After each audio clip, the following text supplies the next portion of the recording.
बिस्मिल्लाहिर्रहमानिर्रहीम। शुरू अल्लाह के नाम से जो बड़ा मेहरबान और निहायत रहम करने वाला है। औलाद के लिए सूरह इखलास का वजीफ़ा। अस्सलामुअलैकुम। आज मैं जो वजीफ़ा आपके साथ शेयर करूंगी ये वजीफ़ा सूरह इखलास का वजीफ़ा है और ये वजीफ़ा उन लोगों के लिए है जो बे औलाद हैं, वो ये अमल ज़रूर करें। इंशाअल्लाह अल्लाह ताला औलाद जैसी नेमत से ज़रूर नवाजेगा। सूरह इखलास की फ़जीलत। सूरह इखलास में अल्लाह ताला ने अपनी ज़ात का तारुफ करवाया है और जब अल्लाह को पुकार कर उससे मांगेंगे तो वो हमारी झोलियों को कभी खाली नहीं लौटाएगा। सूरह इखलास को अगर रोज़ाना 3 मरतबा पढ़ लिया जाए तो एक कुरान पाक पढ़ने के बराबर सवाब मिलता है। सुबहान अल्लाह।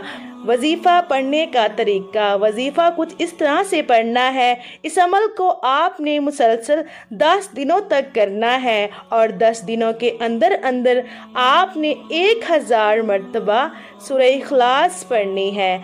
अब इसको पढ़ना किस तरीके से है? नमाज इशा के बाद किसी भी वक्त तन्हाई में बैठकर ये अमल करना है। किसी से गुफ्तगू नहीं करनी इस अमल के दौरान। ये आपकी मर्ज़ी है कि एक दिन में आपने सूरह इखलास को कितनी मरतबा पढ़ना है, मगर 1000 की तादाद को आपने पूरे 10 दिनों तक मुकम्मल करना है और फिर नेक औलाद के लिए अल्लाह ताला से दुआ मांगनी है। इंशाअल्लाह अल्लाह आपको नेक औलाद से नवाजेगा। हर रोज़ आपने जितनी बार सूरह इखलास पढ़नी है, आखिर में ये दुआ पढ़नी है। वो दुआ कौन सी है? वो दुआ ये है, रब्बी हबली मिनस सालिहीन। कौन सी दुआ है? रब्बी हबली मिनस सालिहीन।